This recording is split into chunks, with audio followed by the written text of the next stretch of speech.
Donc les fonctions. Donc d'abord la déclaration des fonctions. Donc pour déclarer une fonction, vous avez d'abord une première ligne qui compose l'entête de la fonction, et puis ensuite dans les accolades l'ensemble des instructions de la fonction. Donc ce qui est important, c'est de décomposer l'entête comme il faut. Alors cette entête comporte forcément tout d'abord un type de retour.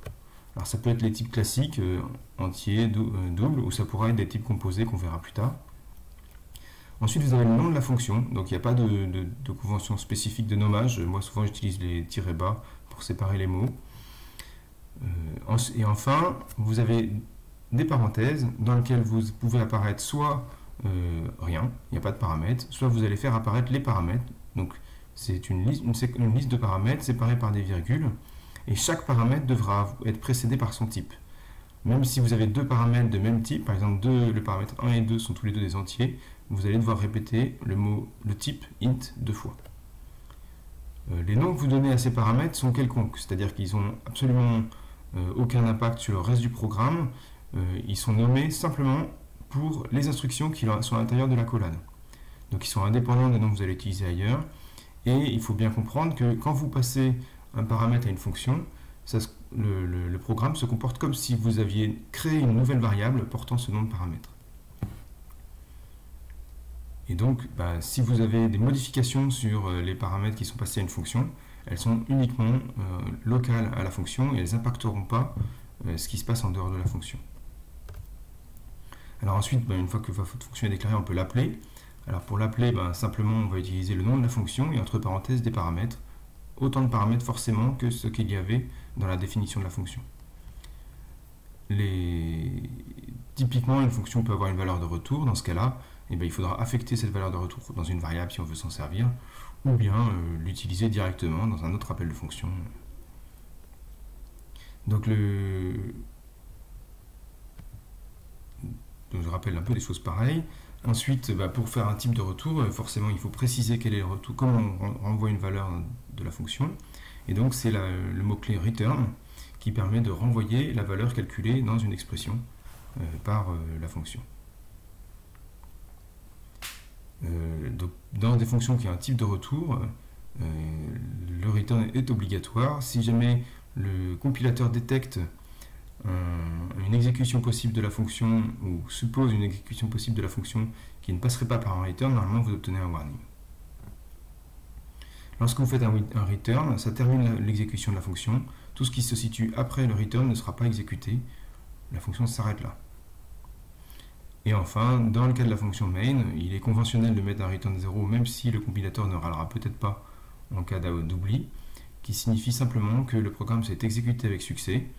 Toute valeur différente de 0 renvoyée par le programme sera traitée comme un code d'erreur.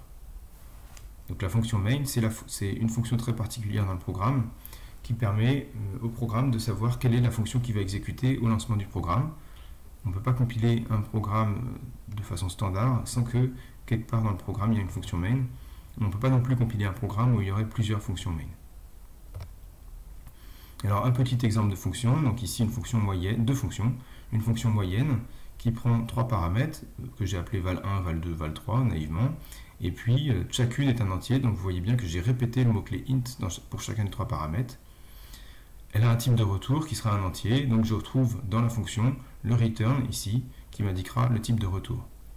Alors qu'est-ce qu'elle fait? Simplement elle déclare une variable locale qui est la somme des trois et elle retourne la somme divisée par le nombre de valeurs, donc ici 3. Une deuxième fonction qui me sert à illustrer notamment l'appel de la fonction moyenne. Donc vous voyez que dans les instructions de cette deuxième fonction, il y a un appel de la fonction moyenne. Donc cette fonction prend trois paramètres, maths, anglais, com. Donc on peut imaginer que c'est vos notes de maths, d'anglais et de communication. Et puis ne renvoie rien, mais elle fait simplement un affichage avec le printf. Donc on retrouve la chaîne de caractères formatée que vous avez vu au tout premier TP, le %d qui me permet d'afficher un entier, et cet entier il est calculé comme résultat de la fonction moyenne sur ces trois valeurs. Donc on note, comme je précisais tout à l'heure, le fait que ici ma première note soit une note de maths et qu'elle s'appelle maths alors qu'elle s'appelle val1 dans la définition de la fonction ne pose pas du tout de problème. La fonction ici en local n'a pas besoin de savoir avec quel type de valeur elle sera utilisée, avec quelle variable elle sera utilisée dans la suite du programme. Voilà, alors si je mets ça dans un fichier exécutable complet, Alors je vais rajouter une fonction main pour pouvoir lancer le programme. Mon programme, qu'est-ce qu'il va faire? Simplement, il va appeler la fonction affiche moyenne sur 3 valeurs. Ici, j'ai mis 13, 10, 12. Et puis, renvoyer 0 parce que la fonction est terminée. Donc, vous notez le return dans le main, le return dans la fonction moyenne qui est un type de retour. Pas de return dans la fonction affiche moyenne puisque il n'y a pas de type de retour avec void. Donc, pas de nécessité de return. Donc voilà, alors puisque j'utilise printf, dans mon fichier exécutable complet, j'ai rajouté la déclaration de l'utilisation de la bibliothèque stdio.h qui est nécessaire. J'ai peut-être oublié le point virgule d'ailleurs. Enfin, petite remarque encore, il est possible de prédéclarer une fonction. Alors ce que j'ai oublié de préciser juste avant, c'est que pour que affiche moyenne puisse utiliser la fonction moyenne, il faut que la fonction moyenne existe. Et donc elle a été déclarée avant dans le fichier. Et pour que le main puisse utiliser affiche moyenne, il faut que la fonction affiche moyenne existe, donc elle a été déclarée avant le main dans le fichier. Donc la prédéclaration vous permet d'éviter d'ordonner ces fonctions de façon imposée et d'anticiper le fait qu'une fonction va exister, bien qu'elle ne soit pas encore apparue dans le fichier. Donc qu'est-ce que c'est une prédéclaration? C'est exactement la première ligne de déclaration de la fonction dans laquelle je remplace les accolades par un point virgule. Donc c'est juste cette phrase à placer quelque part dans le fichier. À partir du moment où cette phrase est placée, ça veut dire que le compilateur va interpréter que la fonction sera déclarée. Par contre, elle peut être déclarée bien plus tard dans le même fichier.